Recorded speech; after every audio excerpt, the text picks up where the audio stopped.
And following the assassination of Iran's Supreme Leader Ayatollah Ali Khamenei, reports are emerging that the election of his successor may be postponed. According to an Iranian official, the Council of Experts tasked with choosing the next Supreme Leader may delay its final in-person meeting until after the funeral of the late Ayatollah Khamenei. The developments come following local media reports that the late Ayatollah will be buried in the holy city of Mashhad, his hometown. And before that, a grand farewell ceremony will be held in Tehran, where mourners are expected to gather in large numbers. Well, so far, no burial date has been announced yet, and security measures have already been put in place. Meanwhile, tensions have escalated after a building in Qom set to house the Council of Experts was bombed earlier this week.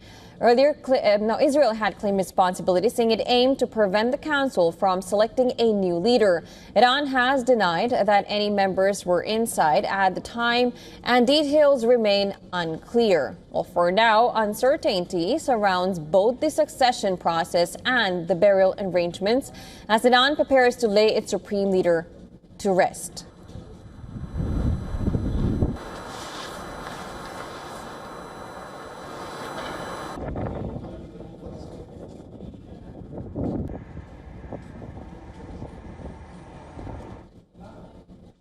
All right, to discuss more, we're now being joined by Dr. Wael Awad. He is a senior international journalist and political analyst, former president of the FCC South Asia. Thank you so much for joining us on the broadcast. I'll come to the situation in West Asia later, but I want to start with the situation in New Delhi right now in India.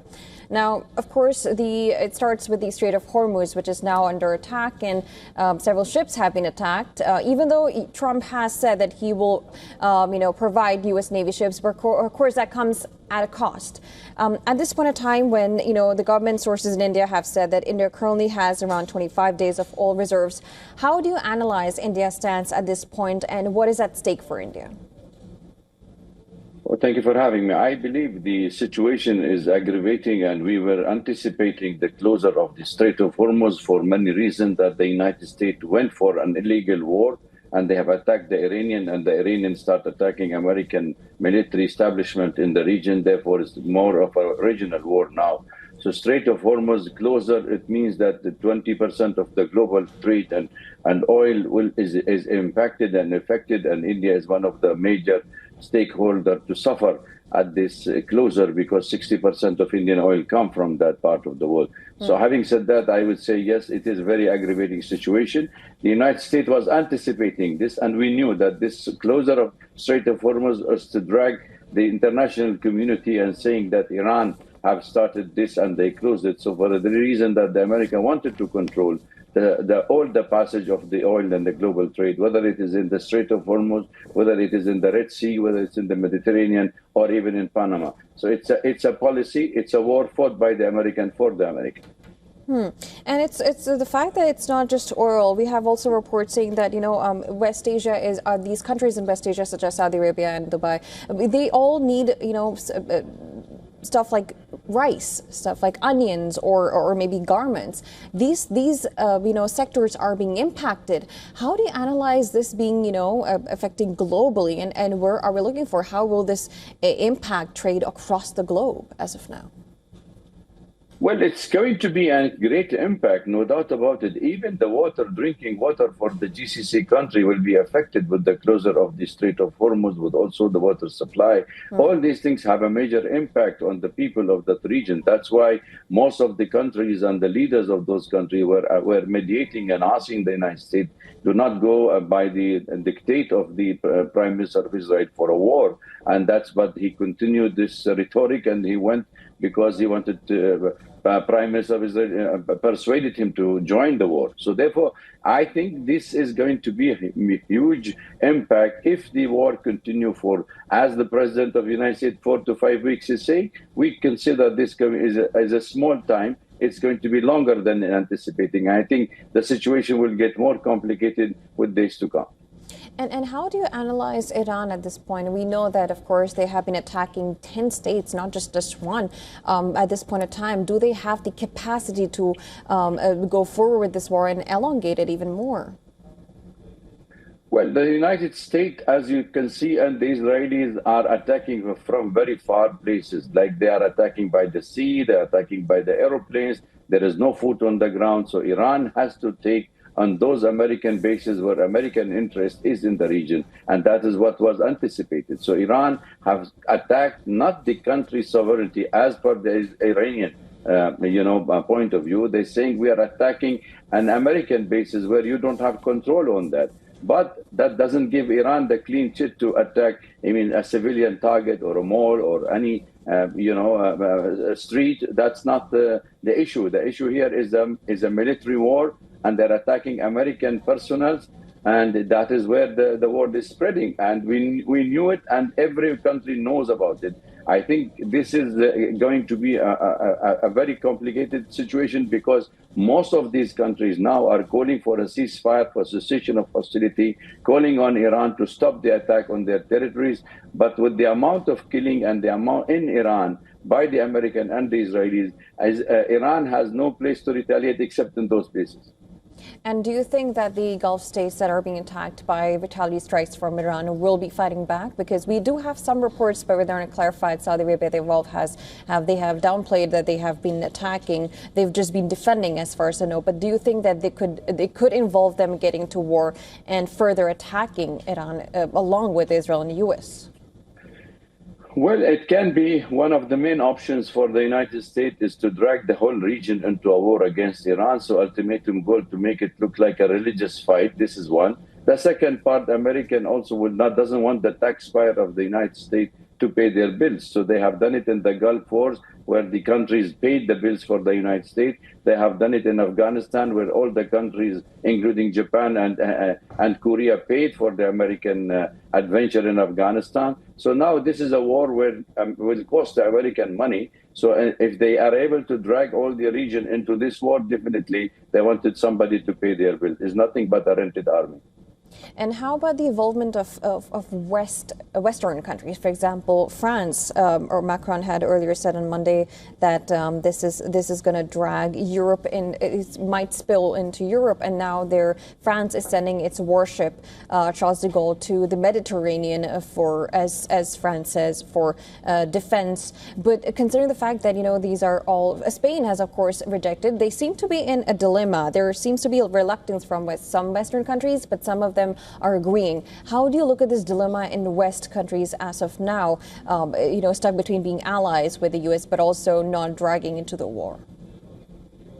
Absolutely. I believe most of the countries in the world were against the war, and that is why we were seeing it for months that the United States planned this war with the Israeli prime minister, and the West did not want this war because they are already inflicted with the Russia-Ukraine war, and should not be another war in this region. And in fact, the whole deal of the nuclear deal with Iran, with the P5, was signed in 2015 after 2.5 years of painstaking discussion and debate. And then the American President Trump comes in his first tenure and he revoked it and he pulled out of that deal. And then he applied the unilateral sanction. And now he went for a war last year with the Israelis against Iran. And then again, he was persuaded by the same person who have been calling and advocating a warmonger, who was that he wanted him to be again joining this war, and he joined. So I think what we are witnessing here is a historical kind of a debate here. When countries in the region are against this war, a country staying 5,000, 10,000 miles away, they wanted this war to take place. So how do you anticipate the European to join? However, the European will join as a NATO forces, and Britain has already stepped in. France will step in. Instead of joining the war with the United States, they should protect their own interest in this part of the world and stop this war, because Iran is not going to end this war. Iran said to the United States, you and Israel started this war. We will also tell you when we end this war. So there is no end on sight to this war. So if this goes on, I'm sure the European will suffer a lot, because everybody is suffering now with the rise of the oil that it will. People are predicting to reach $100 per barrel. So who is suffering actually? Is the United States suffering? The United States is the sole beneficiary of this war. In fact, the arm industry The American are the largest exporter of oil in the world. So who's getting it? By the way, I mean, this is madness. Why this war there is at the first place? When we talk about, because you mentioned nuclear energy, because we were talking about that, because that seemed to be one of the contentions, this whole negotiations talked and how we are at this point. But IAEA Chief Rafael Grossi has also been talking about how Iran never really allowed the IAEA to be on the ground and check the enrichment. So on the part of Iran, how do you analyze Iran's persistence of going ahead with the uranium enrichment and not allowing IAEA to go and inspect their sites? How do you analyze that? Well, let me tell you straight. The IAEA has been the spy agent for the United States and Israel. They have not been honest in their deal. In Iran have opened all the inspection for them. They have been doing all the inspection. They have fully detail of every activities taking place in those places. It is registered, it is noted, it is in the UN Charter and the UN United Nations agencies. It's everything documented. And instead of negotiating and finding a way that evading the war, they anticipated and they provoked the American into use it as a pretext to attack Iran. There is nothing here to hide. I mean, if there is already an internationally inspected places where no abnormal activity taking place, why are you giving these data to the United States to attack and Israel attack the same installation where the American are been attacking, where it is inspected, there is no illegal activity there. So let's see, the rhetoric of nuclear is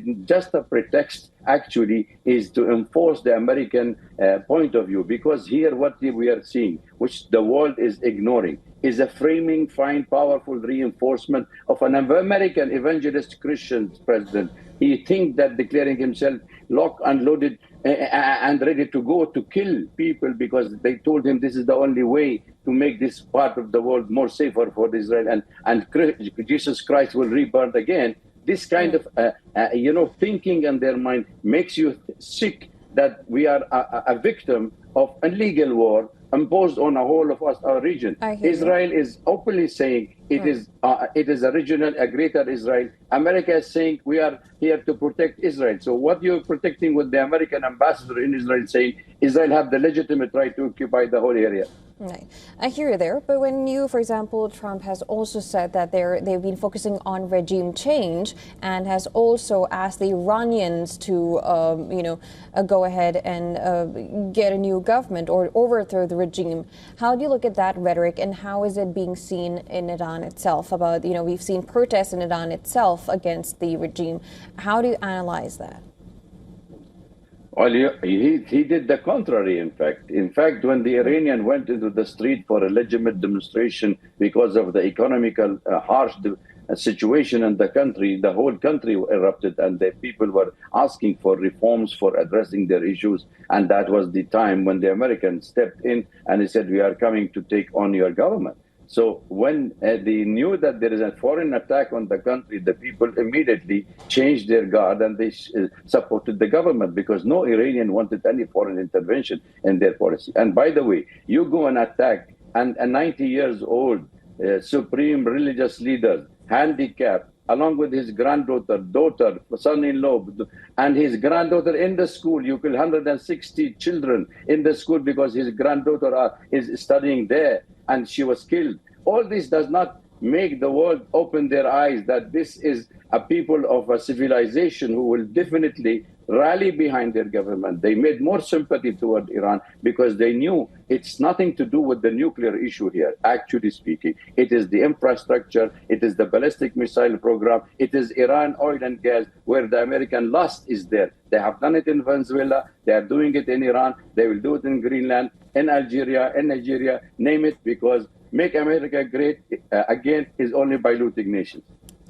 All right, let's say that if this actually war drags on, how do you analyze the stability of Iranian regime there? Because we have some reports where CIA is trying to contact with the Kurds in Iraq to try and get an insurgency in Iran right now. So how do you analyze the stability of Iranian regime, where Israel does claim that a lot of leaders have been taken out?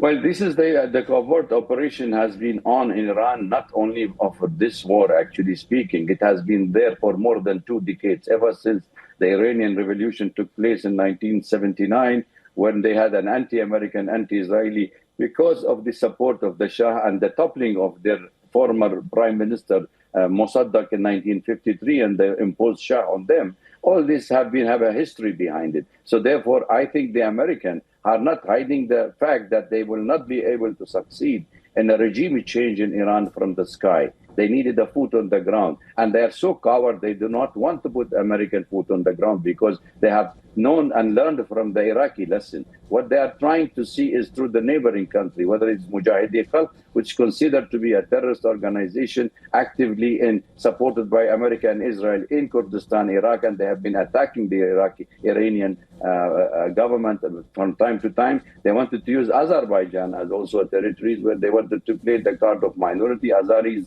in Iran, and they wanted also to play the Balochistan card from Pakistan and Afghanistan. So all this act being a covert operation is on for decades by the United States and Israel, and killing of the scientists in Iraq.